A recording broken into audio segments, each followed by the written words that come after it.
get it. All right. What's going on? What's going on? Hopefully everybody had a fantastic week as we proceed. I'm James from My Take on Reality. Today we have somebody from Reality, Amanda. Oh, sorry. Did I miss my cue there?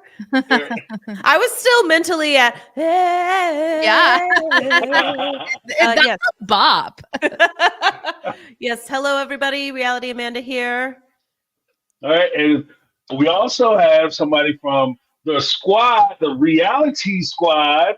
Hello. Yes, sir. Happy to not be Trooper Michael Proctor today. Aaron Reed reference. I saw some people in the chat talking about it. That is a spicy trial for sure. Yeah, people having problems. The legal issues can always get you. Like I watch a lot of the legal stuff, especially like for some reason I got trapped into the sovereign citizen rabbit hole for a little bit. So I've been watching. It seems like nonstop idiocy and people just going to court saying the wrong thing. If you ever get in trouble, make sure you avail yourself of your Fifth Amendment, and your Sixth Amendment, which is the right to shut the hell up and the right to get an attorney. Yeah. Because otherwise, you could find yourself in the big house. Let's just say if I'm ever murdered, I'd rather my murder go unsolved than investigated by this trooper. That's how horrible he is. Oh, yeah. Like, just let it go. It was an accident. Pay the insurance money. That's all. I feel so bad for this victim's family that this circus of a trial has been going on. It's going to go till the end of the month, and it's been going since the end of April, I believe. Really? Yeah, this is like an entire season of Sister Wives. Is this trial? That's insane in itself. Because usually trials, like even murder trials are probably the most extensive or lengthy, but they usually don't even go months and months and months. Yeah. They might go a month or two, but at the most, like a month, and that's a long one. That's what a lot of witnesses. More witnesses. They're on witness 57 for this state today. Anyway. And honestly, like my attention span, I'm glad we are having 20-minute episodes right now of Sister Wives. It's like perfect for my attention span. I don't know how a jury. I will have certainly forgotten what happened week 1, and now we're on week 8. Wow. Yeah, well, that's what the summations for. They'll give it back to you. They'll give you the cliff notes at the end. True. Like, this is all the stuff that was important. Forget all that other stuff. That was show tunes. Show tunes and window dressing. Yes. So this week we had a interesting Sister Wives recap episode. This is season 2, episode 5. This was the Halloween special episode. Like, I guess this is kind of herald back to the old days of like television broadcasting, where you'd have like the Halloween special, the Christmas special. They always do like the Scrooge thing. Yeah. The Ghost of Christmas Past, Present, and Future. It was, so Halloween. It was all. Yeah. The one thing I will say for the Halloween episodes, it was always kind of scary. And in keeping with that, I think a lot of the stuff that comes out of the Brown family is kind of scary. So it kept the tradition alive. So I love these OG episodes because I love seeing the kids. I love seeing and I know like we have our opinions of like kids on reality TV, but I do love seeing these couch interviews with like the groups of kids. And it's nostalgia. Yeah, especially with like the ones that are gone, like Young G's. He was a little firecracker. Yes, he was on fire this episode too. Yeah. Yeah, what did he say? His little line was they were talking about the Earth, Wind, and Fire. He's like, "You guys are a bunch of geeks or what?" Nerds. He called them nerds. Yeah, Yeah, like right, polygamy nerds. right. Polygamy Like nerds. Yeah, Cute. that's just that memory. I think that the one thing that always struck me about Garrison was the fact that he was always probably one of the more straightforward of all the kids. Like he was like right on them. Like he didn't give anybody any breaks. So he was No, always on somebody's neck. 100%. Yeah. 100%. Yeah. So we had like I said, we had the whole Halloween thing. Uh they started out the episode. They were doing we're gonna go to the park for pizza because pizza makes everything go away. And speaking of like litigation, we're being investigated. There's a possibility the police are looking into us. So why wouldn't we go to the park for pizza? And that'll make everything go bye bye. And this actually is a special treat, and I can appreciate that now because more like back in the day. I remember when I was in college, there was a pizza place. They used to. I lived off pizza. I love pizza. There was a pizza place that had two for $10, and I would get a pizza. I get two pies. I'd have a pie for dinner. I'd have a pie for breakfast, and I have a pie for lunch, and something to eat off for the next couple of days. It was crazy. You know what I mean? I was loving it. I made it through college because of that pizza place. Pizza was always at least 3 meals. So while Mhm. it certainly might not be like the cheapest option, it will go further because cold pizza is, I don't know. I Right, like cold pizza. So, right. Just as good as warm pizza. You know what I mean? yeah, Some yeah, cases, depending on where you get it, could be better. yeah. But I think this was another episode of like when the Brown family talked about finances, and this was like again, this is one of those like little subtle hints that they dropped about where they were financially. Because Christina made the reference that pizzas we don't do this too often because it's so expensive. Which now pizzas are pretty, it's like $20 a pie or whatever, but it's expensive now. So, what did you guys think about the whole like outing when they go out, they start eating the pizzas, all the pizza boxes on the tables? You know what? I was thinking about how like it all just depends on your point of view, like how for them getting pizza is splurging. Mhm. But I think for like maybe more like middle or upper class families, like splurging would be a nice expensive restaurant, but because they're like, there's a million of them and they have to stretch a dollar, like pizza is a big deal. And they listed it as expensive. And so yeah, I just thought, oh, everything just depends on your point of view and your lens and your perspective.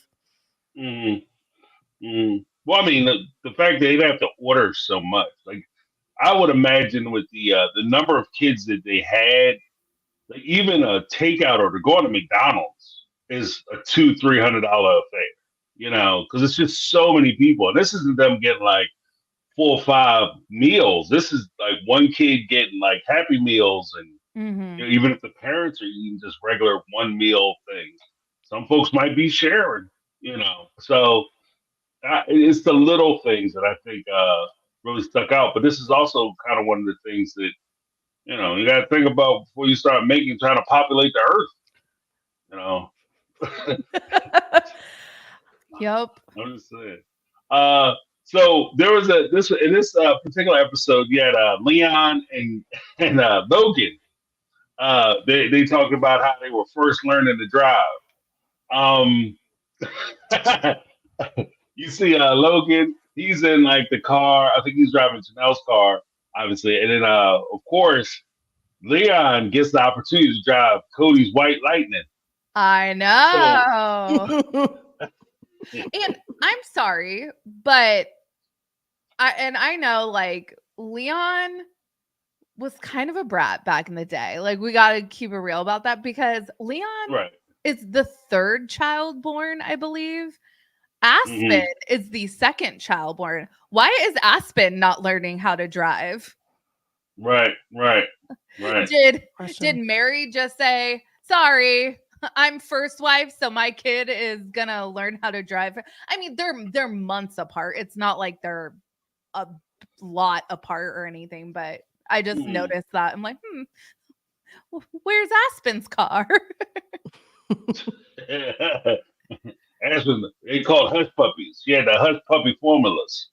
So, but with I thought it was funny that when Cody gets in the car with Leon, and he starts, okay, go ahead, back up, and then she backs up straight, and then she starts to turn the wrong way. He's like, that way, but she goes that way. I started thinking about him trying to teach Truly how to ride her bike. Like if he was yelling and screaming at poor Truly trying to ride her bike, and the only person who could get hurt with Truly riding her bike is Truly. And then you have Leon behind the wheel of a 3-ton, white ball of fun, and you're yelling and screaming at her and telling them to hit the brake and speed up and slow down and make the turn. What are you doing? That'll drive them crazy. Like people get out of the car crying. So that was crazy to me. But who taught you guys how to drive? Like, do you guys drive? I do. My mom taught me how to drive, and it was a very traumatic experience for the both of us. So I will be imploring the expertise of professionals when it's time for. My daughter doesn't have to go through what I went through learning how to drive. Right.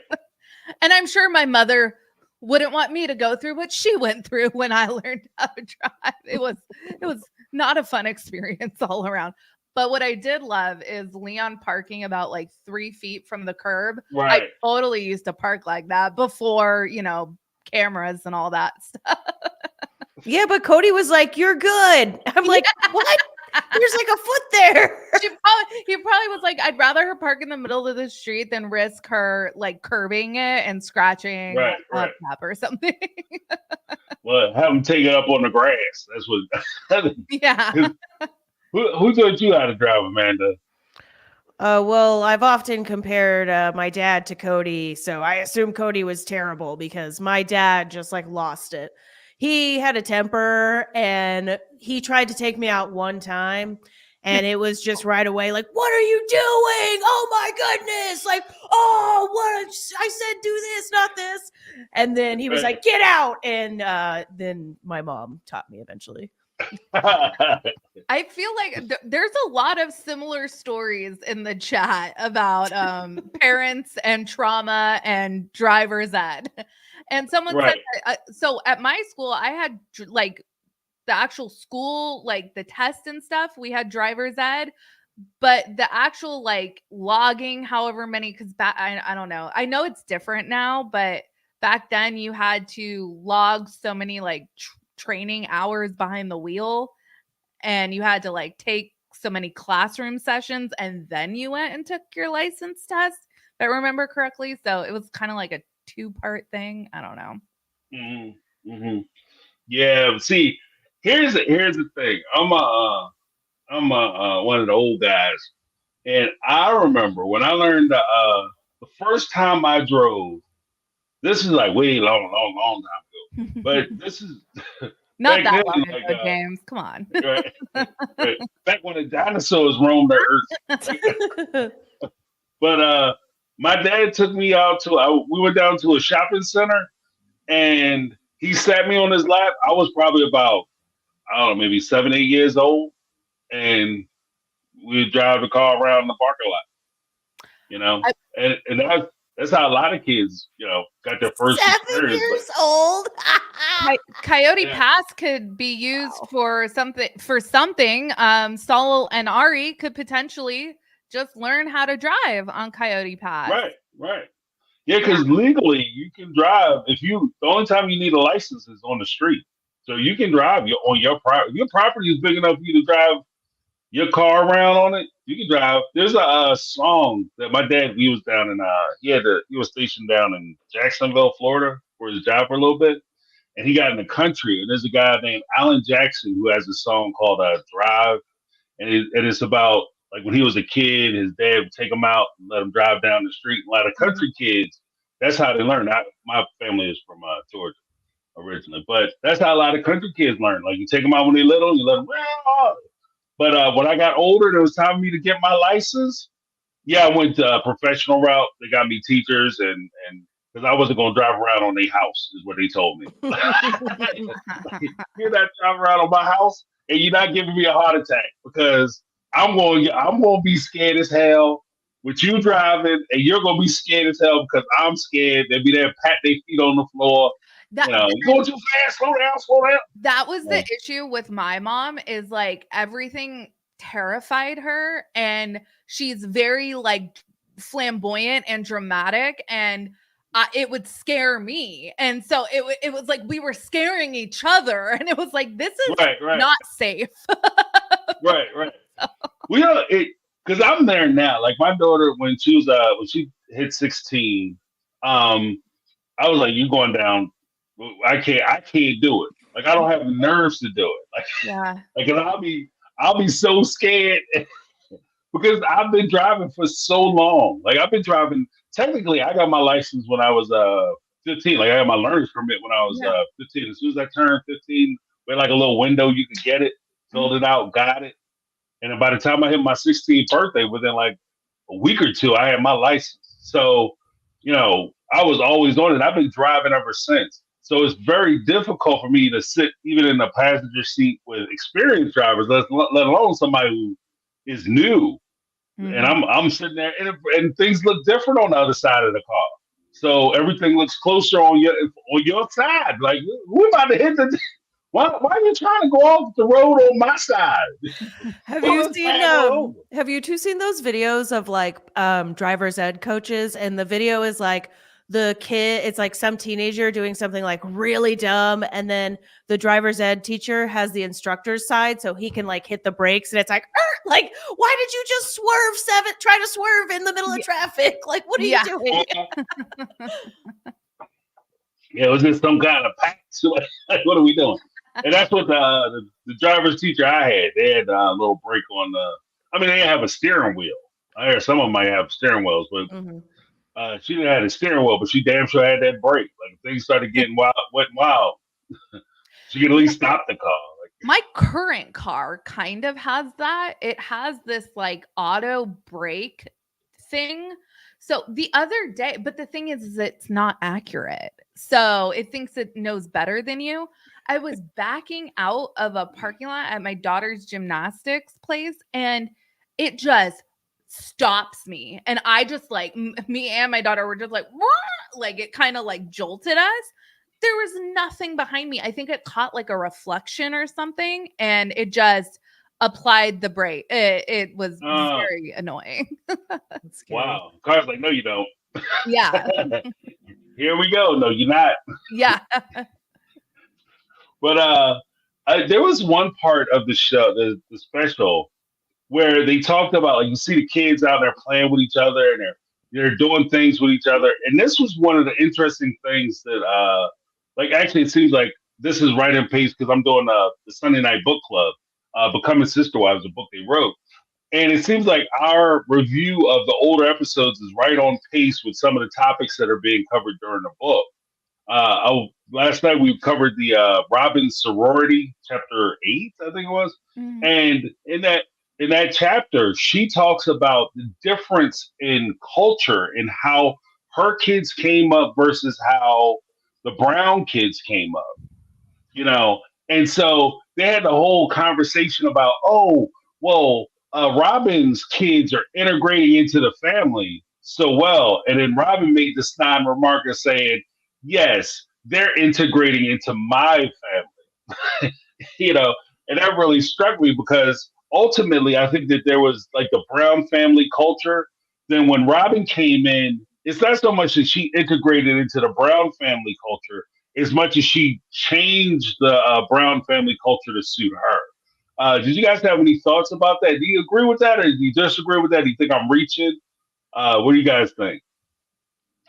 I mean, so many thoughts. First of all, in regards to that subject, like what a lie, like, right? Yeah. Don't we now know, like, didn't all the OG3 be like, yeah, we just forced this, and actually the kids felt like it was just, forced upon them, and we didn't really talk to them about it. And like my memory of the last season was both side's children's complaining about the integration. And so this is all bullshit. It's part of my language.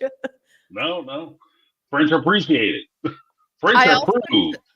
I also took note of, Brianna sits there, and I didn't even catch what Gwen did, but apparently Gwen like tugged on her hair or something. I don't know, but she just like loses it in the confessional. Right. And Robin is sitting there in her confessional and just goes, Brianna's so thin-skinned. Now it's my kids were always like bullied and blah, blah, blah. But here she's like kind of throwing her own kids to the wolves. Right.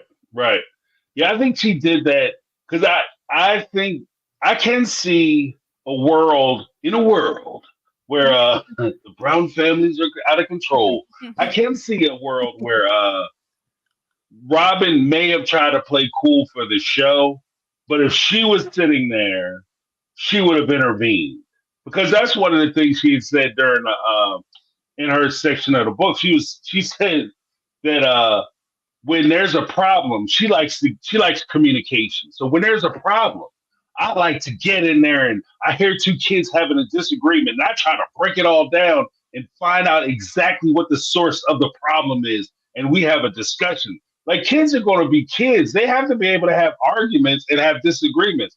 You have to be able to argue. If you can't argue with your brother and sister, you have no chance in the world. Like, you're done data.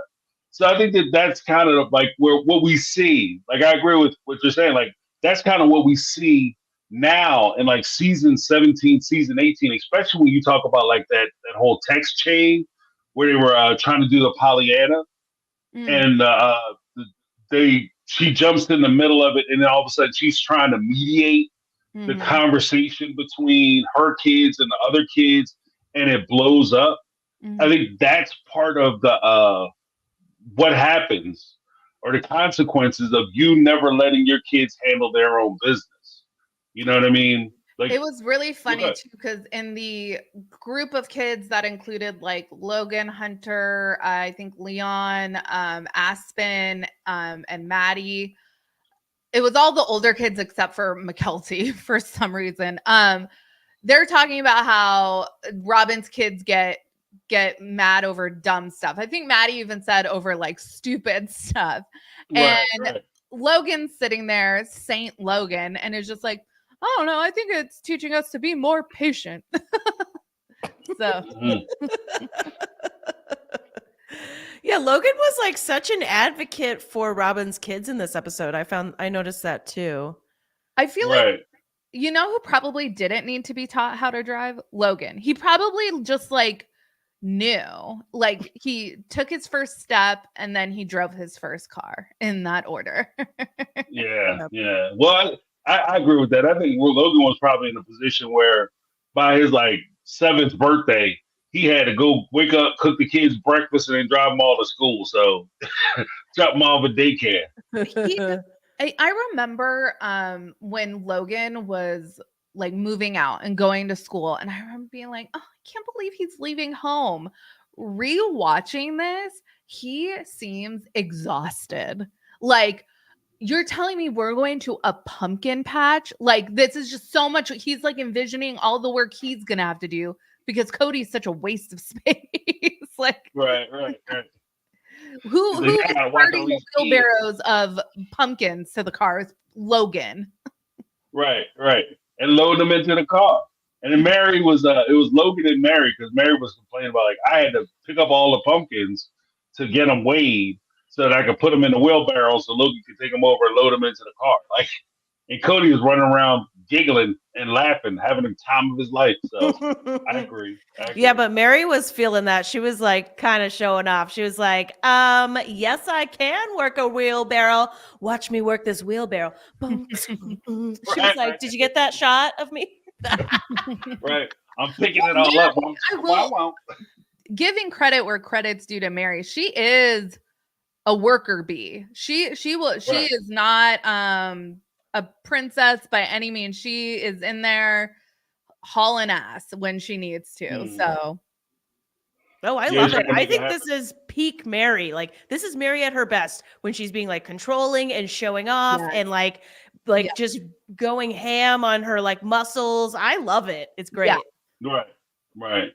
Well, and I think that's kind of the that I think that this was like the peak of Mary when she had like her own autonomy and strength. And then it's I won't say it's sad, like pity Mary, but it's a little disheartening because over the years you watch them beat on her so much that by the time you get to like season 16, Mary, she's not even a reflection of the Mary that you see right now. Like it's almost like they're two different people. This is an extreme example, but you see like Britney Spears now, Amanda Bynes now, and you go back and you see like just how talented they were before, like kind of and for different reasons, obviously, than Mary, but it's like you can be beaten out of like into a shell of your former self like that, and that's scary. I saw people talking about like the 7M documentary in the chat, and from what we hear from this like Miranda's family, I don't know if you guys watched it, but like she is just like a shell of her former self, and it's like that is so sad that another person could do that to another person. So sad. Right.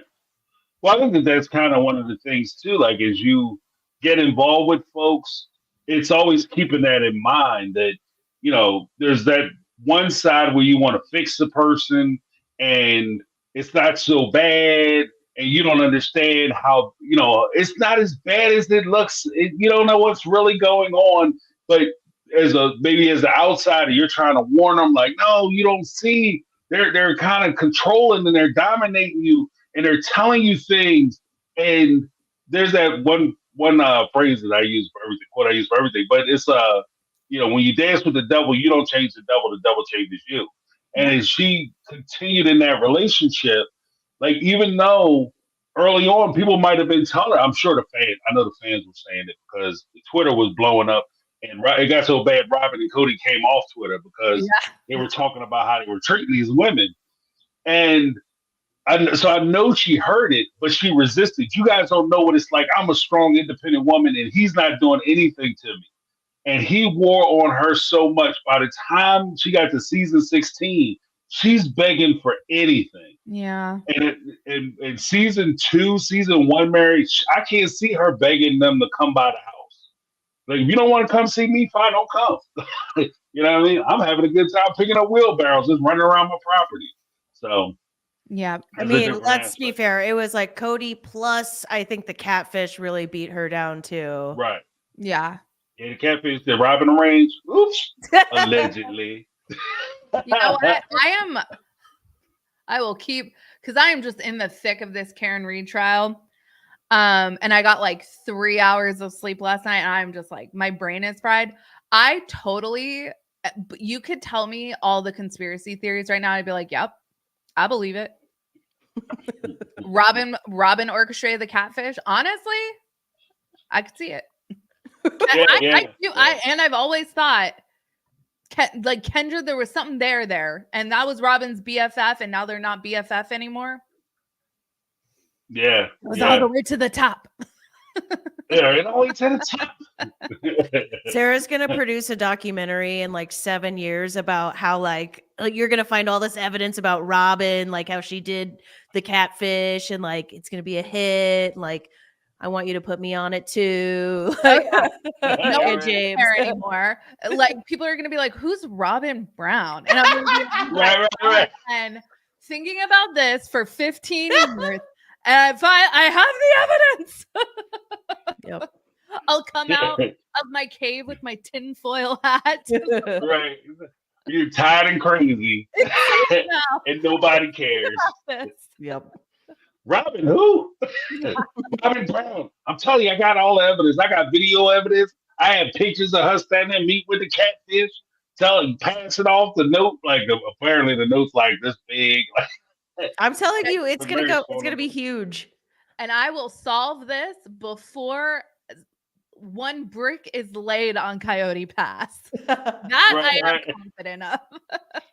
Oh, you got plenty of time because I ain't building jack shit up on that. No. You got plenty of time. But they when even talking about like the pumpkin patch, I thought it was funny because even you like you guys made a reference to it, like Logan being responsible for the pumpkin patch. They had said during the time like, "Oh, we're gonna go out and we're gonna pick some pumpkins, and it's gonna be amazing." There's 7 acres of pumpkins, and I thought about that. If there's 7 acres of pumpkins, how many people are walking 7 acres? How many people are gonna walk 100 people? Like, yeah, that's good enough. Grab that one. Let's go. That's Especially when you have like 15 or what was it? At the time, it was 16 kids. Mhm. Yeah, we're not doing that. For And none of some them got people, insurance. a pumpkin patch for like photos, right? Like a photo op, Right. or the pumpkin patch that we have that's close to our house has like fair type games and stuff, and like stuff for little kids to do. So it's like more activity based. If I just need to get pumpkins, I'm going to the grocery store. Yeah, right. Yeah. Hit that Walmart. Yes. Yeah, this is good enough.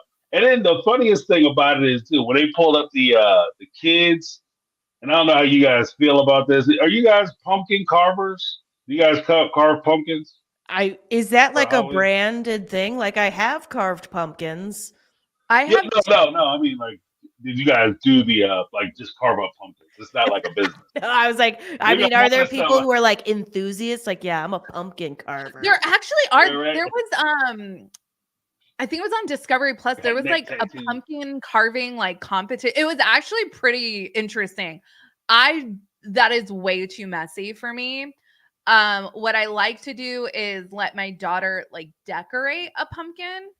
So we'll paint it, put Okay. glitter and all that. I mean, it's still messy, but like I just don't have to put my hand in guts. You're not Yeah, doing but then pumpkin you guts. can Got toast you. the seeds, and then you have I like do delicious love toasted pumpkin seeds. seeds. Yeah. Pumpkin seeds are delicious. So I do love pumpkin seeds. See, it's amazing to me because the one thing I used to do like the pumpkins and stuff with my kids, Yeah. and the one thing that I noticed when you do like when you go to the pumpkin, like we actually have farms where I'm at, so we go down to the farm and you like have them pick the pumpkins or whatever, and kids inherently will always want to pick the biggest damn pumpkin out there. Yeah. And the problem with picking up big ass pumpkins, one, they're heavy. Two, they can be kind of expensive, especially if they're going to you put them on the scale and they're weighing them big bad boys. I'm not calling bad something else, but they're weighing them, and you're paying all this money for a pumpkin that you just gonna wind up gutting the hell out of anyway. And inherently, especially depending on how old your kids are, when they get these big pumpkins to carve because they gotta have it and it's so amazing and it's gonna be so awesome, you're the one who's gonna be gutting the Yeah. pumpkins. And it got to the point where I was like, I can't stand gutting pumpkins. It's like I'm gonna do like you do. I'm just gonna paint the outside of it and be done with it because it's like you have to make the walls are super thick. So in order for you to get through the damn thing, you have to shave the walls down. Like it's too much. And why are the So carving utensils like so flimsy? They're the right, worst. Like, Because they're like trying to make them safe for kids so they don't get sued. So they're like, here's a piece Good of point, spaghetti. point. You can carve a right. pumpkin with a piece of spaghetti, right? Like, I would have to break out like the steak knife. Like I'm going up this thing. yeah, I'm box going in. cutter. Yeah. That's all right. I'm gonna go. I just go out to the garage, grab some of them power tools. Yeah. Get like a Yeah, right. sawzall. Yeah, right. Give me that sawzall. The gas powered electric stuff. Blow torch it. I'm gonna blow Yeah, torch right. it. Oh, but like someone said, the show's called Halloween Wars. I'm telling you guys, like all of that, blowtorch, all that kind of stuff involved in these. Wow. And these are like, it's akin to these like bakers that bake these beautiful cakes. It's on the same level. It's like what people can do is crazy. That's Right, awesome. right. Well, I mean, there's some creative folks, especially on some of the TV shows. Like, Yeah. I watch a lot of those TV shows, and they're like, "Oh yeah, I'm going to make a traditional pot of spaghetti," and they'll have like all kinds of shrimp and crap in it. They're like, oh yeah, it has truffles. And like, what? Yeah, they make their own pasta and stuff like that. Right, Like, right. Like my fresh strewn spaghetti from the finest spinach and parsnips. I'm like, I get a bag of Barilla, a box of Barilla, some yeah. Prego, and I'm good to I go. was gonna say Prego, the 3-cheese Prego. Right? I'm a Rouse girl, personally. Rouse, okay, living that fancy Okay. life. Is it fancy? I don't know. Okay. You're like, Rouse, I'll give it a shot. They got some at at the Sam's.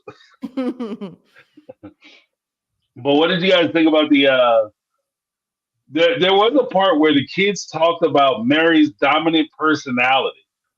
And I kind of like as soon as they said that, like it was like they give you like little like when you know what to listen for is like password because they give you the little clues. Oh, Mary has a dominant personality. Some people call it bossy. Some people will call it mistreatment, McKelty. So one of the kids said they refer like was it Maddie? I think said this is why they kind of referred to her as the first wife. And that was the first time I heard anybody on the show actually refer to one of the wives as the first wife or ordered wife. Mm. So, what did you guys think about like the little reference of either the first wife reference for Mary and or her personality where she's dominating everybody and kind of running over folks? I really think that Mary cares very deeply for all of the kids. With that being said, I think Mary has a very particular vision for how she wants her household to be run. When you're living plural marriage, there can't be like one household because it's really multiple households and multiple kids, and you're not the biological mother of these kids. So there's always going to be the, like so my daughter turns 5 in July. She can't ride the school bus to their summer camp field trips until she's 5. So I've been driving her to her school field trips. On Friday, I picked her up from a field trip and I saw like there was a bunch of summer camps that went to this place. And I saw like an adult kind of like pull, I would call it like a yank, another kid. If you're a parent and that's your kid, totally fine. If you are not biologically related to that kid, I don't know. I think that's kind of, I don't know. I'm like, so I think that's where with Mary, I think Mary expected to come in and be like, I'm your mom. And the kids are like, no, you're not. Right. Another program happening, player. Mm-hmm. Keep your hands to yourself. It's weird too, because I don't know how you guys grew up. Like I had it takes a village to raise a child community when I was coming up. So you could get in trouble with the neighbors and the people who are close to you, close to your family. So it wasn't like, nobody was running out ripping you up, but you could be corrected by other people in the neighborhood. Whereas now that's like a huge no. Like now it's almost like the teachers get in trouble for correcting kids.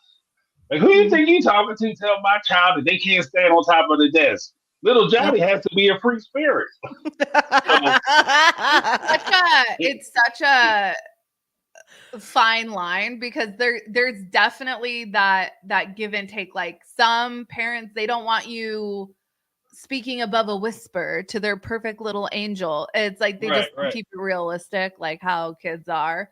And then there's the others that's like, well, like just spank him. Like if he's acting out, don't call me, just spank him.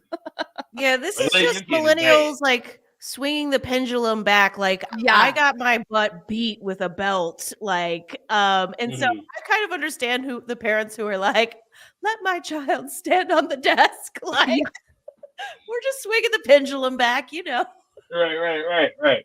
You gonna leave my little angel alone. You're going to dampen their spirits.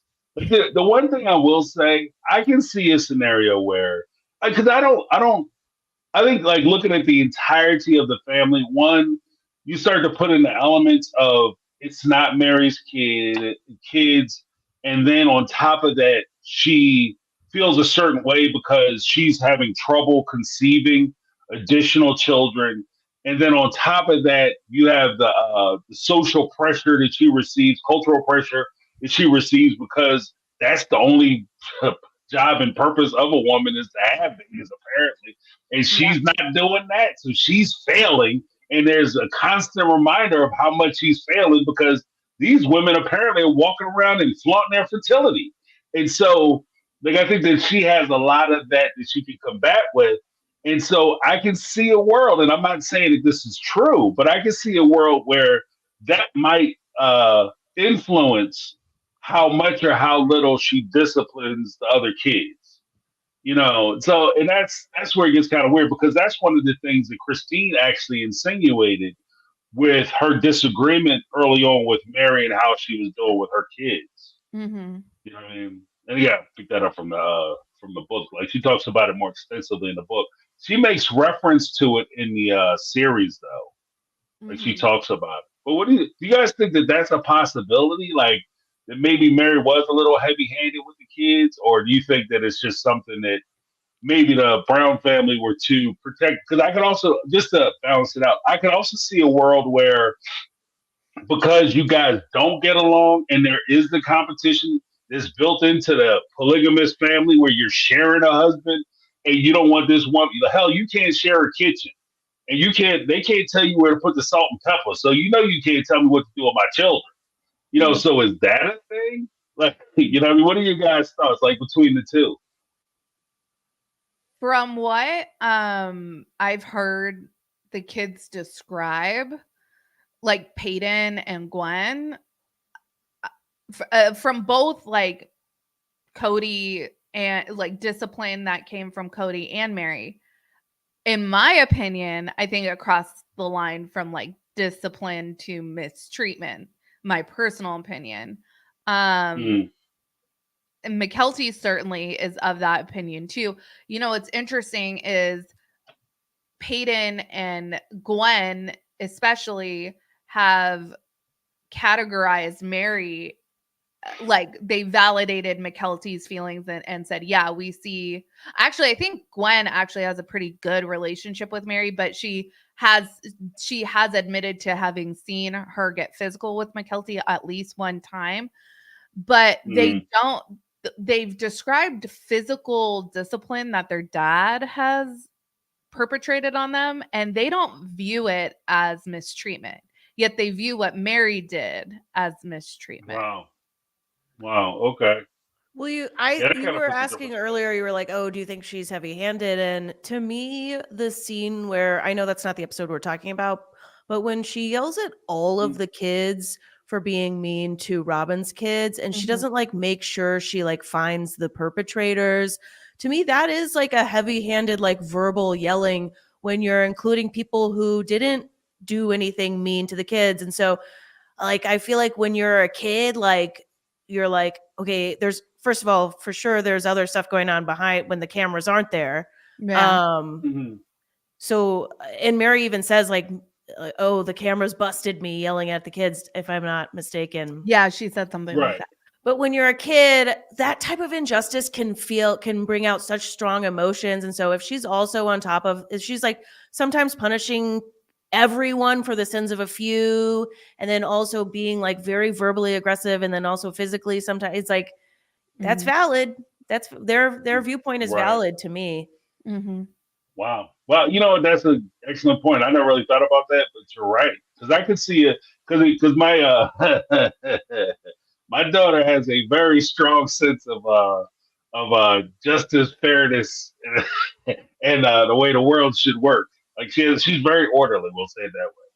And she would have been one of the kids who would have taken it personally. Like my daughter would have taken it extremely personal if she wasn't doing something and somebody came down and started yelling at her, even if it's in a group setting, about doing this thing and not, you better not do this. If I come down and I see you doing this, she would have took that crazy person. Like I wasn't doing that. Why was she yelling at me? I didn't have nothing to do with it. If she would have asked me, I would have told her. You know what I mean? And there's kind of an old saying that the old folks used to have when I was a kid, when I was a baby, that if you don't have time to discipline your kids right, then don't do it. Like, so if you don't have time to get down and find out what's going on and actually dig into what's happening, don't jump in and start trying to discipline folks, because it's not solving the problem. You're not making things better. If anything, ironically, I think, to kind of tag off of what you said, Amanda, I think you can destroy the morale of children who aren't doing something wrong and maybe trying to do the right thing. And you're actually empowering kids who are doing the wrong thing because they're not getting in trouble. They're actually getting away with it. Like I did, and everybody got in trouble. And then, because people who breaking the rules or the laws don't care. Like, obviously they don't care. And if I'm not getting in trouble, then what? On to the next caper. So yeah, but I can appreciate that. If you don't have the time to actually sit down, like that was one of my big things. Like I was kind of like Sarah, you say you watch some of the court shows. One of the big things lawyers will always say is never ask a question that you don't know the answer to. And most of the time that I would talk to my kids about any type of discipline, I would already have a lot of the information. Like I've already done interviews, I've already talked to people. So when I'm talking to you, I pretty much know what's going on. So it's not really like I'm asking you because I need you to fill me in. I'm asking you because I'm really trying to weigh like how honest you're being with me about what you're telling me, at that point. So like it's just a different, and this could just be a different form of parenting. Like, not everybody does things the same way. Yeah, so I was going to say, Mary did grow, I mean, not to be whatever, but I see people being like, oh, that was mad in the chat, or mild. Some people in the chat are like, that what Mary did is mild compared to like, some stuff. I hear that. I totally hear that. And also like times change and, I certainly don't view Mary, nothing we saw on the show as like, oh, that was over the line, like cancel Mary. So it's just, we don't know because we don't know the details. So. Right. Yeah. Right. And I think, go ahead, James. Go ahead. No, please. I lost my train of thought. So okay. I found you out, right? I glitched you. But with that, I would say that the one caveat is always a concern. Like if I were to see Cody, like when I saw Cody standing on the porch, yelling and screaming, talking about knifing the kidneys and all that stuff, to me, that gave a little pause. And I'll say this, because you can say, well, Cody was, because I've heard creators actually make the argument that Cody wasn't doing anything wrong. He was just merely expressing himself when he was standing on the porch, yelling and screaming and flipping out about Christine leaving. He was hurt. He was expressing his emotions, and that's what was going on. I kind of take it from a different perspective, just from the thing of, I'm not saying that you can accuse somebody of something based on something that you see on one of the shows, but I am saying that it could be indicative of another problem, because in that instance, the same way, if you'll yell at her like that on TV, that shows comfortability to me. And if you yell at her in public like that, I'm concerned what you're saying to her in private and how you're addressing her in private when the cameras aren't around. Because even though Mary took him around the corner and was kind of barking at him, she knew the cameras were there. It's not like she didn't realize the cameras were there. Like, and some people take you home and do terrible things, Like you'll be having that argument or whatever, the husband or the wife or the mom or dad, like back in the day, mom or dad, mom cut you that look. Jack, you get some exercise when you get home. For us, it was always when the middle name came out, it was like you knew it was some serious business. Like, I just got Sarah Janed. Ah! Yeah, right. For the rest of the night, you just sit there saying, what's wrong with you? Oh, man, I'm going to go home with these people. So then you get the lecture in the car. Didn't I tell you to behave yourself? Oh, so now you don't know how to act? Yeah. So Yeah. don't worry about it. We're going to talk about it when we get home. I don't want to talk about it when we get home. I'm going to go to Anything but that. bed. Right? No, I'm can we please talk sleepy. about it now? Yeah. Right? Let's talk about it now in front of everyone. I need witnesses. Yeah, right. Don't take me home. Yeah, right. Yeah, I'm gonna go ahead and leave, y'all. No, we don't need to leave. Or wait till I get you I'll be home. good. We can stay. No, please. Right. I'm not trying to ruin your good time, Mom. Father, would you like something else to drink? Can I get you another cocktail, perhaps? Here, I made some crackers. My daughter, when she knows like she just did something she shouldn't, it's all of a sudden it's, oh, Mom, you're so pretty. Dad, what do you need? Like, you know.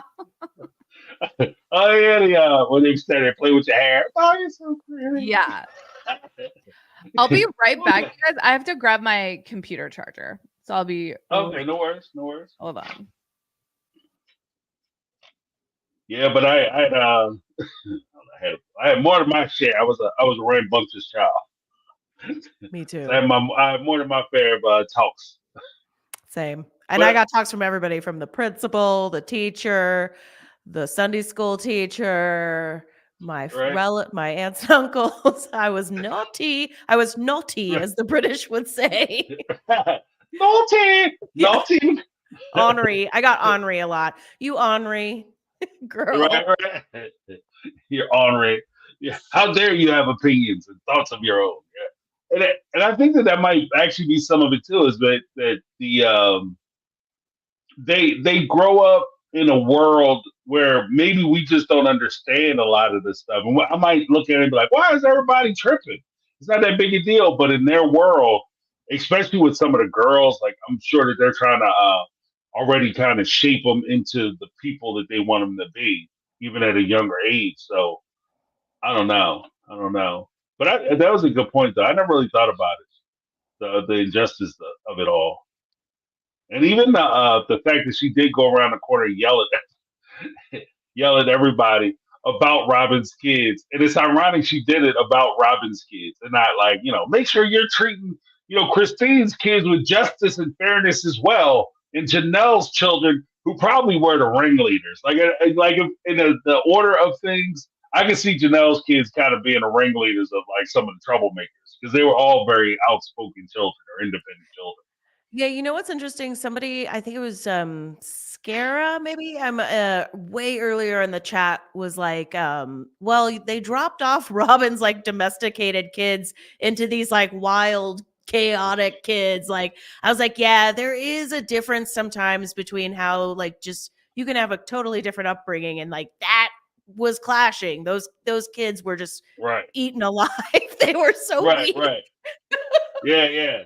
Those kids were not ready. They were not ready to be involved with the Brown kids. Like, and it's not even a shot really at either party. Like, it's just that they grew up two different ways with the different understandings of the world, and they can even be I think that there's a point where it could even be attributed to the fact that in the OG3's kids, the original OG13 kids, you have a Brown, like the father's involved and the moms, and you have a certain level of security. Whereas with Robin, because she was having difficulty with her husband and in the separation and divorce, and then her trying to figure it out on her own, I can see a world where that might lead you to be more protective. You try to have control over things. That hey, James, control. I think Sarah's trying to get back in. Sorry to interrupt. Oh, there we go. I'm sorry.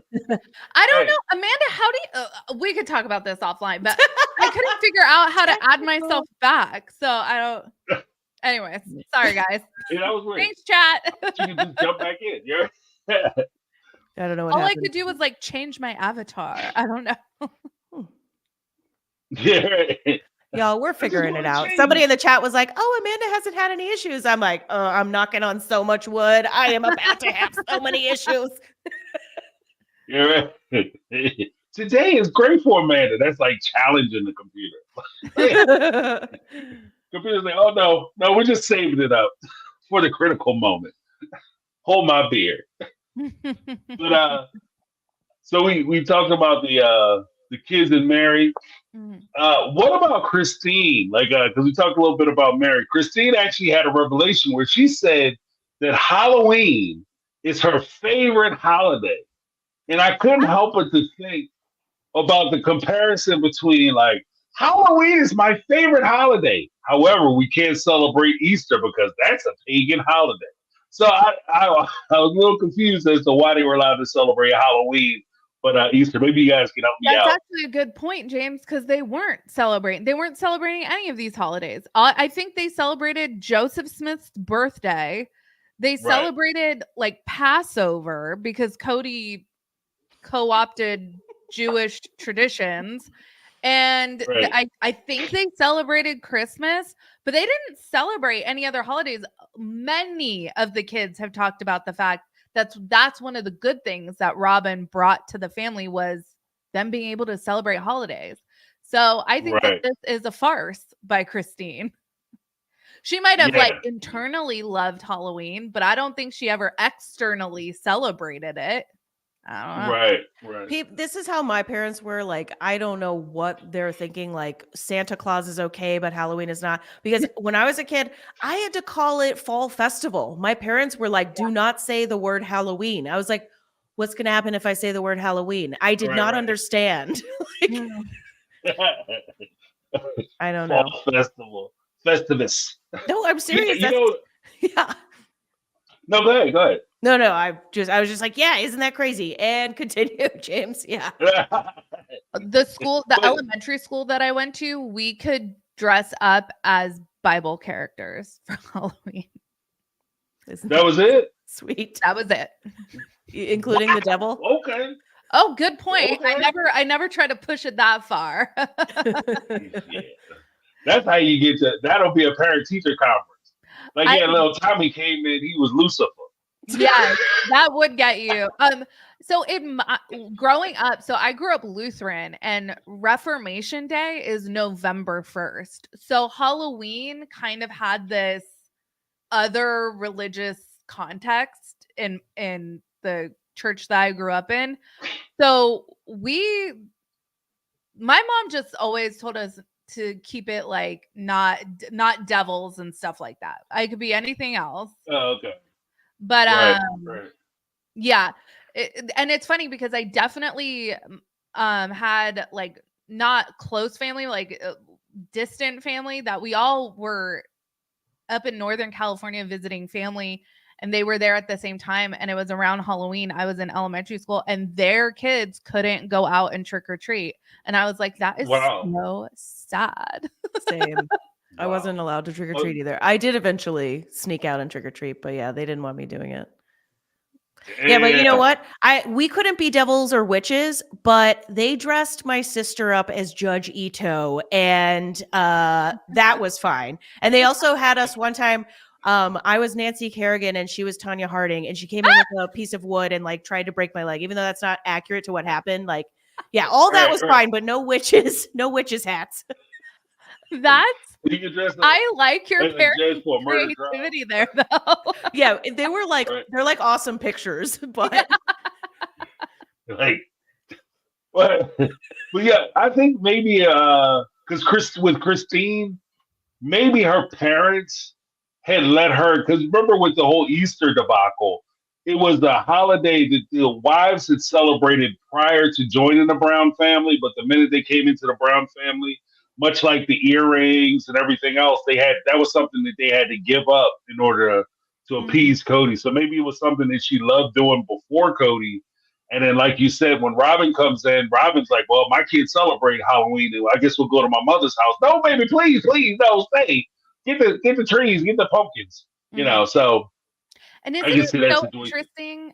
Oh, sorry, go ahead. Just Lizzie B, $5 super chat. Amanda, what do you personally think about polygamy? Do you believe there are more cons than pros, or vice versa? Would you be able to handle 4 wives? No, are you crazy? I like, not to be like a cliche monogamous that gets interviewed, because like, you know, every time they interview these monogamists, they're like, I can barely handle my Right. one wife.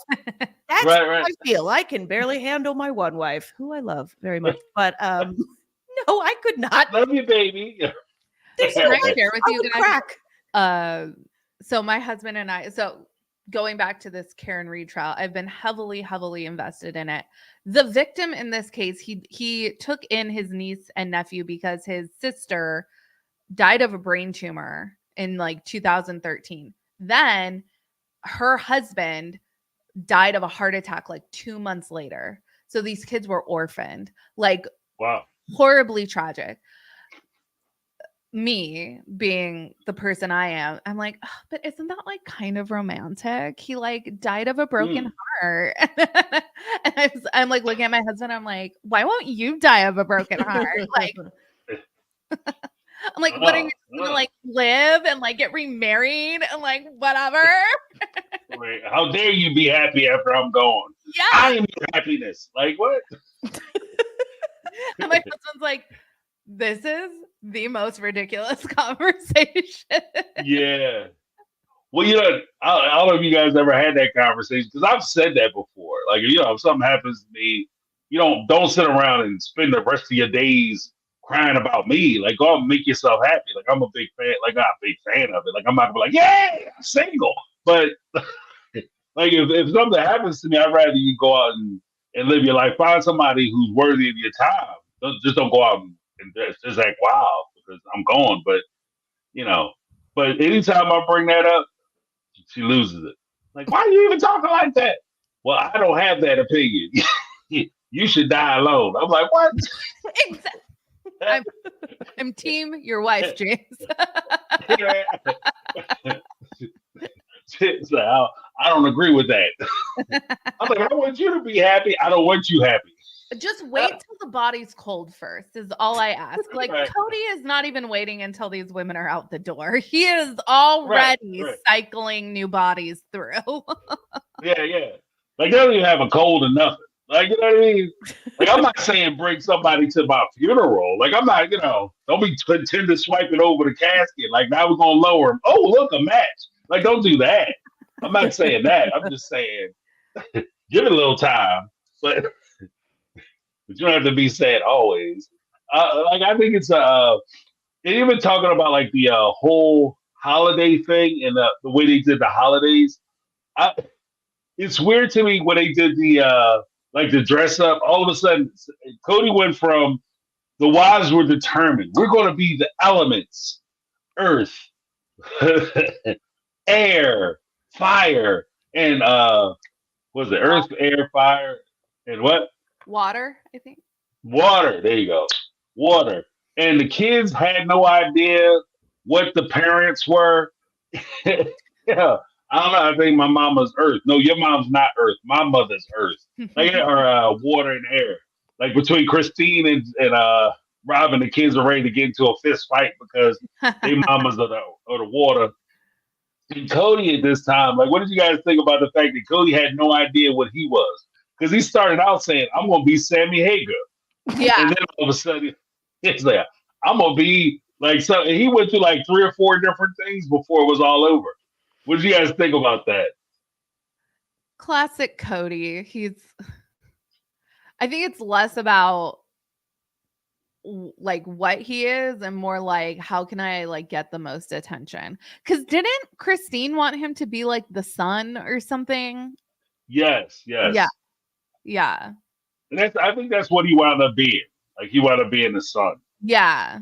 Cody and Mary looked like crackheads. Robin and Christine looked like they just like doodled on their face, like, that was nothing. Right. And then Janelle looked awesome. Her Earth costume to me was like, that was a good Earth costume.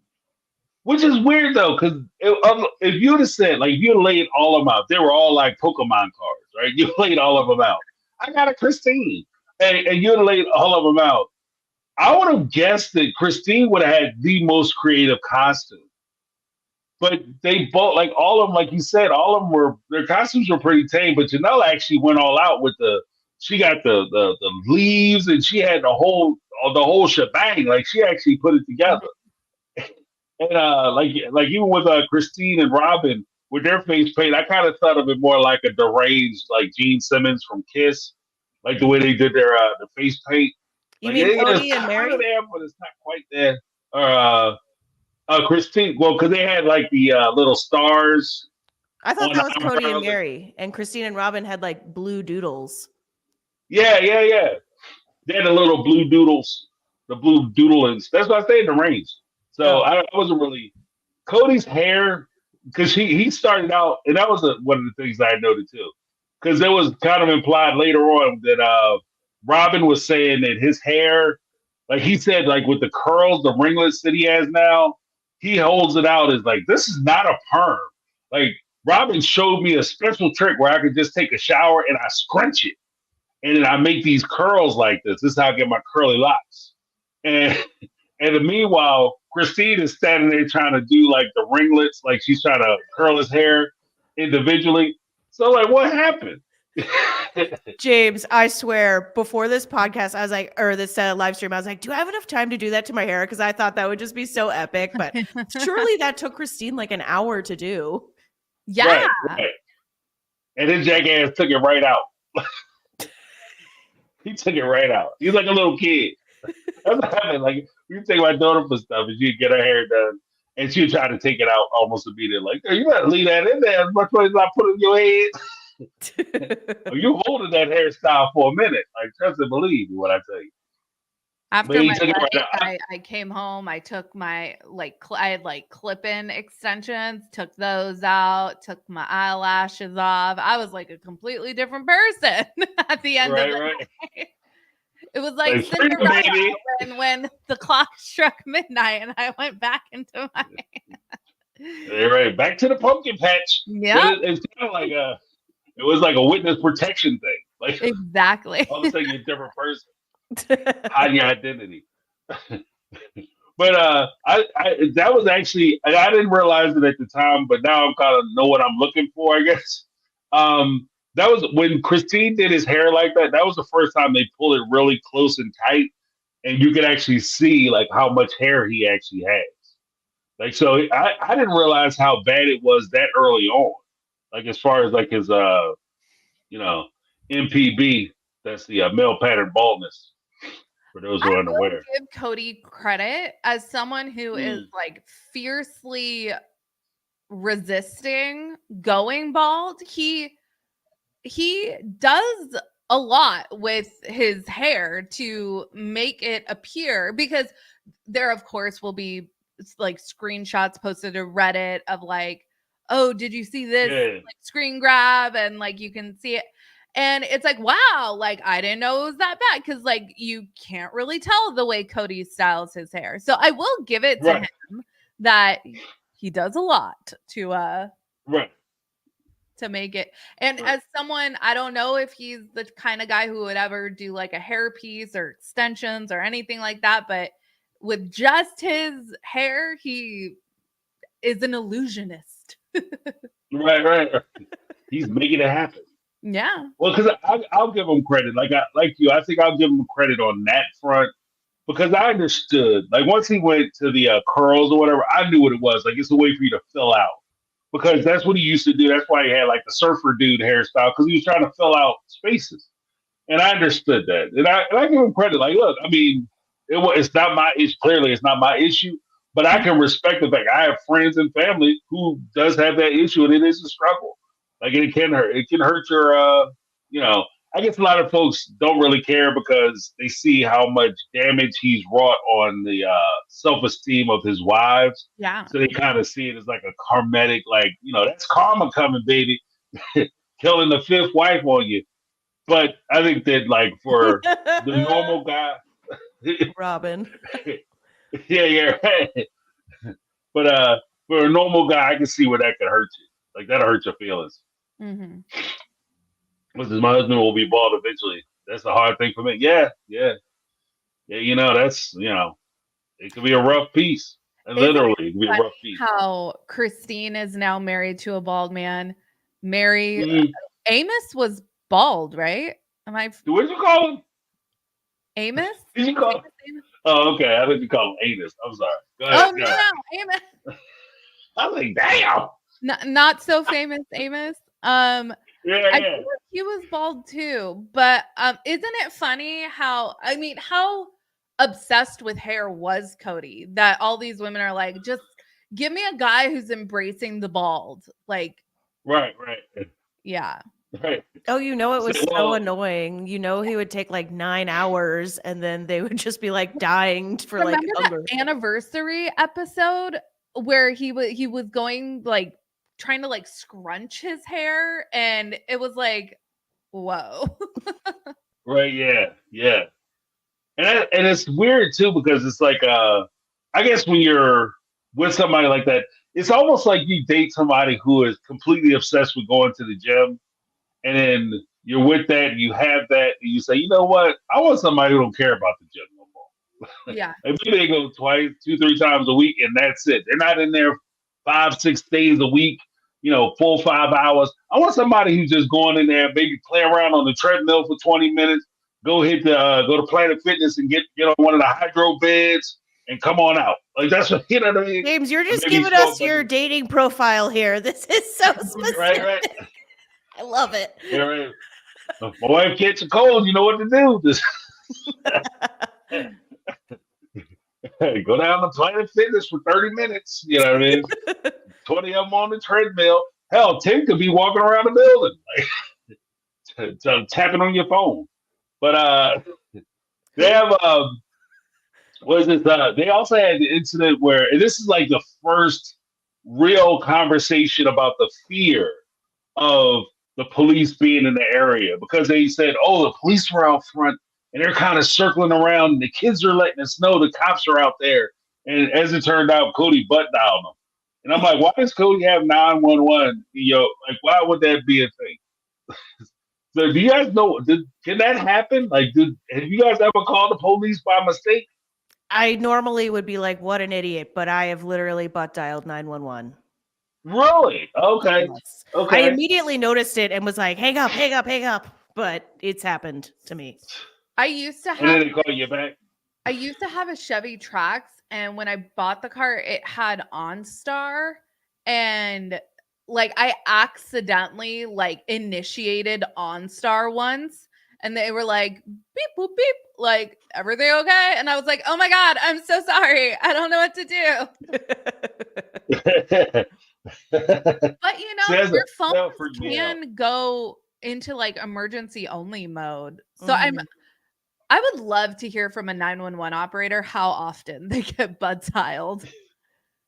Well, they record those calls, so I wonder what they're talking about. Like, because even with Siri, like sometimes Siri, or if you have an Android, if you say people's names, like I've had that. Like you'll be talking about somebody and all of a sudden the phone calls them. Like, oh, you must want to speak to them. Like, you know what I mean? Nightmare fuel. Right. I'll tell you though, that's why I say, like, growing up, like I have a rule, like you don't say nothing behind somebody's back that you wouldn't say in front of their face, because inevitably something silly like that's gonna happen. Like your phone's gonna call them up. I heard what you said about me. Man, I was just practicing what I was going to say to you last week. That wasn't me. That was like my voiceover double. Right? It actually kind of makes me upset at the adults because, we could talk about like the detriment of like putting your family on reality TV, but like what they did to these kids here was like cruel and unusual punishment. Like this was not necessary. They were not in jeopardy of even being prosecuted, and Cody was not in jeopardy of being imminently carted off to prison. And they made these kids leave in like the dead of night, not tell anyone, starting new schools. Like this was really messed up. The wives just were like, yep, let's do this. This is what we have to do. Yeah, let's go along with it. It's fine. And that's actually something that was mentioned. That's a good point, because one of the things that was talked about when they said that was, a lot of the teenagers, they see the police different now. And when they see a police officer on the block, riding around, they'll call back to the house and tell them that they're in the area. And, there is a weirdness where you're taking your problems and transferring them over to your kids. Like something that they shouldn't, like your kids shouldn't be worried about that. Yeah. And like you said, like if the cops are coming, it doesn't matter if your kids call the house or not. Like this ain't the Dukes of Hazzard. It ain't like they gonna call the house and then Robin and gonna come sliding across the roof of the car and jump in the passenger seat and take off. You know what I mean? And they lead them like on a high speed chase, and all of a sudden they do the General League ramp jump across like some river and escape. That's what they made it seem like when they moved. Like that's what they made it seem like. Like Robin was gonna be like, "Oh, hang on to your butts." And these, like, I remember Peyton's face when he's like, "We're leaving," and oh yeah, you can't tell anyone, and oh yeah, we're leaving Monday, and it's like Friday when he's telling them, right? And Peyton's just sitting there like, "What? Like what's happening?" Yeah, all those friends you spent all that time with, yeah, F them. Like that's basically what it is. Like, and we're gonna leave in the middle of the night. Like you said, strap in, kids, because we about to shake and bake. Like what? Yeah. Like let's just go to speed limit on these below skin ass tires so we don't die in a fiery wreck or wind up in the tree somewhere. Like take it easy, Coltrane. Like I don't know. I think that is a point where they put so much because they wanted to try to add to the drama, but it's one thing for the parents to kind of play into that storyline, but I do think that it can be a little bit more form of mistreatment if you're putting your kids into that storyline because they don't know the difference. Yeah. They don't know, like you're telling them like, oh, they're gonna come and take your dad away, and that's why you got to keep your mouth shut. Like, what are you scaring them for? Yeah. If it's something that's going to happen, it's going to happen. And even then, you try to shield them from it as much as possible.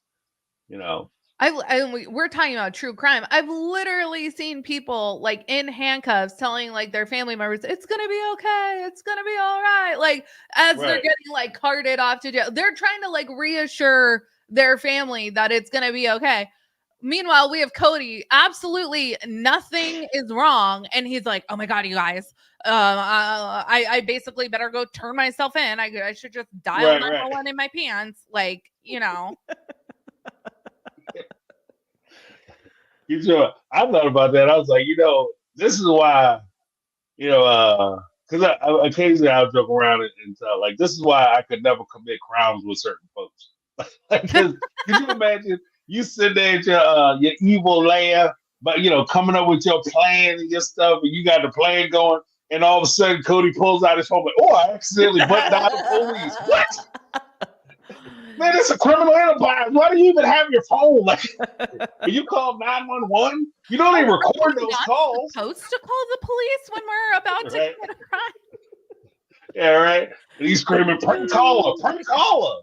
What's funny is in like 2024, there actually are like idiot criminals out there who will like record themselves committing crimes and be like, "Boom, I put this on TikTok." Yeah. Isn't there a show? Now you got like, all my crimes. Criminals or something. Yeah, right. What was that, Sarah?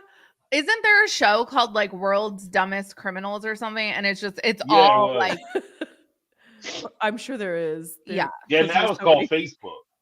Yeah, and Instagram. That's that's a show. It's messed up when social media has actually terminated a TV show because their people are doing it for free. Yeah, we used to have to hire producers to put it together and editors and find go out and seek the coverage and stuff of the dumbest criminals. And even then, they'd have to tell you, because I used to watch that show, they have to tell you like the backstory. Now the guys are just getting on TV, roll the phone. Guess what, y'all? We about to break into this bank sucker. Let's see what happens when I break into a Target. Right. You know me and my boys. This is Rollo Jones. Like, why are you giving your whole name? You giving your whole government name, you dumbass. And the best part is when they get arrested and they get charged, all of a sudden they want to sit there and say, this stuff should be excluded. Yeah. They had no right to get my tape that I put on social media for everybody to see that has over 1 million views. How did they find out? Honestly, like that's the Ruby Frankie, the mom vlogger who just got sentenced to, I don't know, however many years in jail. Like she was the biggest dumbass. Her entire channel was a channel of her mistreating her kids. So it's like, right. they really didn't have to like go very far to say, oh yeah, what you're accused of, it checks out. We just watched like some of your videos. Yeah. Well, yeah, and then not only was she doing it, but she was instructing other people how to do it. Like what? Yeah. Like this is like the I don't know. Yeah, I won't go too crazy with it, but yeah. I wanted to go off the rails. TLC just announced on Instagram. Well, I saw it on Instagram. There is going to be a show called Forbidden Love coming out. It starts July 21st, and it's in the Sunday 10 o'clock 9 time slot, which is the Sister Wives time slot. So I'm thinking that show is going to take us into Sister Wives season 19 after that show wraps. But it's interfaith couples, like, but couples who are not just like kind of Christian or like kind of Jewish. These are like Orthodox Jews, an Amish person. Like it looks like it's gonna be really good. I'm really excited. Wow. Yeah. Wow. Well, you know what? To be honest with you, when you said Forbidden Love on TLC, TLC does not have a good track record as far as like. It's not going to be MILF Manor 3. It's not going to be that. That sounds like. But, yeah, no, I was like, oh, I'm actually intrigued. Now, TLC has a reputation of taking an interesting concept and totally messing it up. So I got to see at least the first episode, but that was part of like what with 90 Day Fiance, part of what was so fascinating is like the culture mesh of it all. And how do these people seemingly never paid much attention to things like being of completely different religions and how that would, and now it's like that is the theme of the show. I am here for it. Right. Well, I mean, it could be like Garrison, not Garrison, Garrett. The Garrick love affair where he dates a Muslim girl and she starts asking about the hijab. He's like, well, I don't know, because I'm really interested in seeing your beauty. That's why I wear the hijab, jackass. Right. To avoid creepers like you. right. And she's about to fall off the end of the couch. Yeah. That was awesome. He was so gross in that scene. He was like, oh, yeah. He was like sexualized. It was just like, ugh. Yeah. And so what do you like? No, this is not about religion at all for Garrick. Because if the woman's religion does not matter to you, then it is not about religion for you. Right. Yeah. Because I'm waiting for him to pull up with a Satanist. Like, you know what I mean? I just gotta be right there on par. Jasmine from the Davis clan, where with her like paganism and like all that, of her feeling blue in all of its glory or whatever. Right. The deepest blue, the most purest of blues. Because as you get more blue, like if you say blue one more damn time, we don't have a problem. I'm taking your drink. Like I think you've had enough. Like that's usually when it happens. Like, it's the deepest of blues. Yeah, you've had enough. We're gonna go ahead and take that from you. You got your car keys? Yeah, pass those over. Like, because you're not getting me locked up.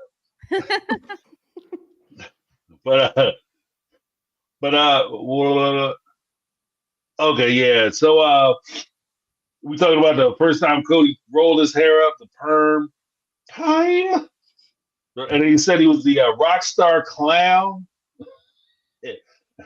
That's when he felt more like a rock star clown instead of like a demented Sammy Hagar or Kiss person. He said he was a rock star clown. And what do you guys think about the last thing I mentioned? What do you guys think about Cody hitting the kids candy as they were coming in? like he started, like the kids would come back, they would go out, hit some houses, and they would come back, and he started cracking their bags open and start pulling out candy so he could eat it. Was that you guys' experience with your parents We carry your parents candy so pirates. mad at my dad for like taking my candy, like if I ever had any. I'm still to this day, it would make me so mad. My mom would inspect the candy because of whatever like 80s and early 90s like terror was out there, that they were putting like knives in like packs of Skittles or something. Yeah. But razor so my blades. mom would like look it over, and there was always that like weird house that gave you just like a handful of loose M&Ms, like thanks. But yeah, but no, my mom never like took my candy. But that's such a Cody, like a classic Cody move. Classic. Right. Yeah. Because I thought it was weird because like I know like in my house like I'll do the candy dispersal, and my wife used to take the kids around into the neighborhood, and it always kind of struck me that if I went to the store, and depending on where I was, like if I was trying to cut weight or diet or whatever, then I would just get candy that the kids would like that isn't my favorite. You know what I mean? But I would always get candy that we eat in the house. Like I would, if I wanted candy, I would just stand there and eat my candy. I wouldn't. Hey guys, what you get? What kind of take we looking at? Like what's the breakdown? I wouldn't put their kid like the candy out. I also come from that time, back in the olden days, where they checked candy heavy because it was razor blades and I think there was an incident where some people were putting razor blades in some of the chocolate candy, and then they would. I think there was always like a terror. I don't know if it actually happened, or if it was like an urban tale that they would open up the candy and then like dip it in rat poison or whatever, and then close it back up, seal it back up. So that's where the whole like gotta check the candy because there's lunatics out there. Which is what do you guys? Well, here's a little thing. What do you guys think about like some of the traditions that we have? Because we have traditions with kids that are counterintuitive. Like, so for instance, we tell kids don't talk to strangers. Damn sure don't take no candy from strangers, except for Halloween. And then Christmas. Don't talk to strangers. Don't ever chill with strangers. Then all of a sudden, Christmas roll around. Hey, here's a guy wearing a red suit. Go sit on his lap. You know what I mean? So it's like a weird place. But what do you guys think about like the dichotomy? Maybe Cody was on to something when he was trying to say don't celebrate these holidays. It is, well, it's kind of like what Amanda was saying, like how like you take this hard stance on like Easter, but like Santa Claus and Christmas, and I guess Cody really in general, from what like Robin has said on the show, was just against like the commercialization of like religious holidays. But it is funny, James, like all the things we're taught like as parents to like protect our children on Halloween. It's just like do the opposite. Like right. go to that stranger's house. Right. And nowadays like trunk or treating is becoming a lot more popular, which I personally love because I'd rather walk down like 2 aisles of cars than go through like 3 blocks of houses to get like the same amount of candy. Right. Yeah. Well, as an avid and candy enthusiast, I think it makes perfect sense that we let our kids just get much. But no, I don't. Yeah, no, it makes no sense. But I love candy, so in the candy world, I'm totally team. Let's go to CVS on November 1st and get all the half price candy. Like, oh yeah, hit them hard, not harder. right. Like, God be damned, we're going to get some of this good half-price candy. We get some of that clearance candy. That's when the kids get the airheads. Yeah. There would always be, oh my gosh, for some reason, there'd always be a house that gave raisins for Halloween. Oh, gross. Yeah. Come on, man. They had a lady who gave out pennies. Who gave out whaties? Gave out pennies, like little pennies. Yeah, it was crazy. Like, who wants all these pennies, lady? Like, you gonna mess up my candy, blow a hole in my bag. Yeah, because money is dirty. Like it's disgusting. Right. So having that in your like candy loot is wow. Right. At least give me a nickel. Like, you know what I mean? Give me a nickel. Don't just drop 3 of them bad boys in there and just send me on my way. Like, let's make it worthwhile. Come on. And even nowadays, I don't even know if half these kids know what a penny look like. I mean, not to be that old person, but like kids these days are like, kids get like full size candy bars these days. Like they're so freaking lucky. Yeah.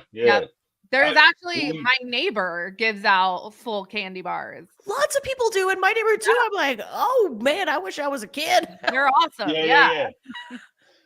Well, maybe I'll pull a Cody going down to, going down to 4 houses over. They give out that good stuff. Yeah. Listen, it's cool. Parents, do the parent tax, okay? But don't do what my dad did. Please don't like take the best candy and leave your kid like the worst. Like leave some good candy. Yeah. Yeah, don't leave the what do you call that stuff? The candy corn. Why would you get candy corn? Don't nobody like candy corn. Candy corn is from the devil. That's the true celebration of the pagan holiday, Halloween. Yeah. Somehow candy corn and Peeps, like at Easter time, have like survived and nobody likes them. Right. Yeah. Peeps. Yeah, it's like every year you see Peeps and candy corn. Right. Who's eating this? And it's always that question, like, who the hell is buying this? Like, and they'll have like shelves, and I've never really thought about it, but they would have shelves of like the good stuff, Snickers and like the all that, but they would have like the Peeps would be gone. Like, so I guess maybe they just storm like until next year, children. Like, I don't know, like between the Peeps and the candy corn, maybe that candy corn was out in like 1954 and just keeps recycling it. Yeah. I know people who eat Peeps, but I don't know. I've never seen anyone eat candy corn. I don't know who's eating that. Yeah. I still like candy corn, but it's like wax. It's basically wax. Yeah. I've only known one person who actually liked candy corn. Yeah. Inzadi in the chat. Yeah. Who's it? No shade if that's your jam. We don't want to yuck anyone's yum. Right. I mean, we kind of are, but someone said Necco wafers or those Naco wafers. Those are weird too. Yeah. That's like you know what? talk. That's the little vanilla wafers, right? No, they're like it's almost like a very thin Tums, but it doesn't give you heartburn relief. It's just yeah. Wow. Yeah, I guess maybe they don't sell those in my store, my neck of the woods. Yeah, they would come like their wrapping was really old school too. I remember Necco wafers. This is say candy corn, more like candle corn. Down there, I see what chat thinking. True. I remember in elementary school, my teacher had like guess how many candy corns were in a jar, and you'd like win the jar, and it's like nobody wanted the jar of candy corn. Yeah, I'm good. Is that like a diminished rip-off version of pick how many jelly beans are in the bucket or whatever? Yes, the candy corn. We lost Amanda. Yeah. I guess that's the yeah. But if you know she what? figures out how to add herself back, I'm gonna be. I don't know what my issue was. She always finds a way to add herself back. This is the man of face while frozen. Yeah, she has like an hour and 30 minutes, and then her system crashes. You're right. Yeah. I don't know. Maybe she's in witness protection. Could they be. got like that prison time on her, like she can't be tracked. Wow. Because it does hit like pretty steady. It's not even like roundabout. Like it does it like right on, almost on time every time. Mm-hmm. Oh my gosh! Someone said you can deep fry Peeps. What? Maybe that makes them better. Yeah. It probably would make them better. But you know what? I'm at that age now. I'm at that point now where not even age, just at that point with my health journey that I don't need one more thing. Like I refuse to try it because I don't need another addiction, like food thing that I'm like gotta avoid. I Deny went myself. to a fair once, like the LA County Fair, and there was deep fried butter. Like, what are we doing? What are we doing? Who's Y'all eating just like that? deep frying stuff. Yeah. Like, oh, deep fried. They must have just bought it. It must be new. Well, I've heard of things like deep fried Oreos and Yes. gosh, I do love me a funnel cake. I love funnel cake. Yeah. But just a stick of butter. Oh. Yeah. Well, the stick of butter is just like too much. Like that's just like at that point, like you sit around eating butter sticks, you just kind of gave up. It's like wearing sweatpants all the time. Like you just kind of gave up. It's over. Like I don't care anymore. That's what that says to me. Like if I'm just eating butter sticks, I don't care anymore. Yeah. Yeah. That's how you will know I've given up, people. Right. Like to hell with my heart, I don't need it. You know, I'm eat this butter stick and eat bacon sandwiches. Teresa in the chat says Paula Dean started the deep fried butter craze. Oh, okay. Yeah. Maybe she got tired of hitting them chickens. And she's back. I don't know what I missed, but I love anything deep fried. People were saying that you can deep fry Peeps. That they've seen that, and I said that probably makes it better. Right. And she also mentioned, Sarah also mentioned that she was somewhere and saw that they have deep fried butter sticks. Yeah, I saw that at a fair. Yeah, that's like I said, that's when you gave up. You just like, oh the hell. Yeah. Like just because you can doesn't mean you have to. Right. Or you should, because your heart will never forgive you.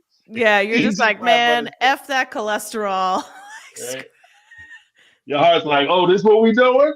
This what we doing? Okay. See, I like it. Oh, please. Someone posed a science question. Wouldn't the butter just melt? Yeah. No, I think they like freeze it, or I don't know. They just I have no idea. There's some way they figure it out. I think once it like hits the hot oil, it like I don't know. Well, until it gets try ice cream. I've heard of that. Right. Yeah. If you freeze it, and as long as you coat it with some kind of, because butter is nothing but fat. Yeah. So as long as it's coated, you dip it and then you flash fry it. So you guys I not come here for our science knowledge. That is for sure. Yeah. I can see how you could do it, but the question is, it's kind of like the Jeff Goldblum in the Jurassic Park. Like you guys were so worried about how to do it, you never asked, should we do it? Yeah. Should we do this? Maybe this is evil. And like I was telling Sarah, like I don't need one more thing that I have to not do. You know what I mean? Like I'm at that point now where I'm like, I got to cut back on this and cut back on that. I don't need one more thing to look. I'll fall in love with eating fried butter sticks. Now all of a sudden I got to avoid eating fried butter sticks. Like, I got enough trouble with pizza and ice cream. Like I'm good. Like I don't need to add one more damn thing to avoid when I go to the county fair. Got to get out of the butter stick line. Like, I already got to stay away from the damn funnel cake. We're learning that in Scotland, deep fried Mars bars are a thing. And I have to agree with Sarcasm. Japanese tempura ice cream is delicious. Okay. Yes. Yeah, I will not be trying that because I don't need another addiction. It's really good. Like this is it.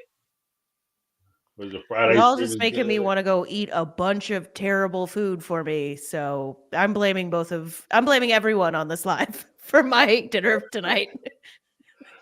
So, with me, I can have like 2 bites and then I'm like, I'm full. So it's like, not as fun. Yeah. Yeah, but that's what I have. Did you guys have anything you wanted to say about as far as the episode that we talked about or reviewed tonight? I really enjoyed this episode. I love seeing I feel like such a hypocrite because on the same time I'm criticizing the fact that these kids are being exploited. I do enjoy the episodes that I enjoy the most feature the kids the most. Right, right. Well, that's why we feel a connection to them, and we also, I think, feel like I often get mad when we talk about like, oh, they didn't get paid for it. It's like, I don't care that the parents are like later on throwing them money. Like they should have been compensated for the work they were doing. Totally. Yeah. Especially like McKelty and Madison who have had birth on the show. Right. You could not pay me enough. And doing that for free, just like to give a kickback to my parents. No way. No way. Right. Yeah. Right. The only other thing I wanted to say, oh, go ahead, James. Sorry. No, go ahead. The only other thing I just thought about watching this episode was I did think it was like a really beautifully shot episode. Especially now we've got like our latest 4 seasons where all the background was like people's backyards with camp chairs. Like the pumpkin patch was stunning to me. And I was like, oh, I gotta get out to Utah and like visit. Right. Utah really it just seems like beautiful.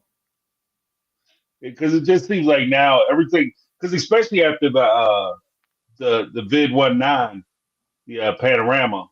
I don't know if you can say it anymore because I remember before they used to block you. You said what it was, but after everything happened, they spent a lot of time just filming themselves, and then once they did that, like the quality of what they filmed kind of tanked out. Like they didn't even bother trying to go anywhere or do anything. And like you said, it's just a bunch of backyards, people's living rooms, phones set up that they set up. Like they fired all the camera people. Like it's just like the show production is taking a huge tank. And hopefully in this next season they actually invest in like more of the production, and they pay a little more attention to some of the storylines. But what do you guys think about just speaking of which, just give a quick thing. What do you guys think about the season coming up? Do you think it's going to be interesting or not really? Not a lot of meat on the bone. I'm really interested to see like kind of the division of the assets, how that's going to work. Because now it's just Cody and Robin. I'm really interested to see like their financial situation. If they talk about it, seems like they kind of have to talk about it because what are we doing? How are we dividing? Right. Yeah. Right. Yeah. If it was a different production company, I might have more faith. I have no faith. I'm going to be a negative Nancy, and I'm going to set the bar really low, and I hope they pleasantly surprise me. Right. That's a good way to go into it, Amanda, because you won't get disappointed. Right. And it's actually consistent with what we've seen in the past because they've taken some pretty good concepts. Like TLC as a whole have taken some pretty good concepts and either run them into the ground or they take you right up to the point where it could be compelling television, and they just drop the ball on it. You know, oh yeah, we got this going on. Well, anyway, in other news, let's talk about what kind of shoes you like. Yeah, if it's like Cody and Robin like going on date, I don't even know what I want, but it's got to be good. Thank you, Teresa. Right. Thank you. Yeah, Teresa Skinner, 1999 Super Sticker. Woo. Number 1. Oh yeah, make sure you guys hit the thank you, Teresa. Teresa Skinner's in the house. Make sure you hit the like button on each one of the channels. And before we go, I want to make sure that I say thank you to everybody in the chat. Yes. Also, I want to give a big recognition to the moderators. On my end, I have Lizzie B and Rochelle J. Who do you guys have? I see Kendra, Starkasm. I've seen a few. So thank you guys. Yes, and I see Starkasm. I am still just adding more mods. But I do have Starkasm. Thank you so much. Thanks to all the mods. Y'all do a great job. Yes. Yeah. There was one other person. Was her? I think. Well, make sure I get everybody. Sorry, folks. Oh, here it is. Kendra Wah. I don't know who's. Yeah, Kendra is one of my mods. Okay. Yeah. So big shout out to Kendra. Thanks for everybody holding it down. And I appreciate everybody keeping it live, funny, and friendly in the chat box, per usual, because as I've always said, YouTube should be a place you go for fun. You should not be going on here to stress out. You know, I mean, that's what Facebook is for. So if you're having difficulties, you have a problem, go to Facebook, argue it out. You know, 3 days later, you still mad, texting people. That's so funny. That's not what it says. But yeah, thank you guys so much for hanging out. We got the notification. Amanda's computer gave us the notification, the heads up that it was over. When it was like, yeah, we're done. Wait, when I went out? No, just your 1 hour and 30 minute reset. Yeah. We hit that timeline.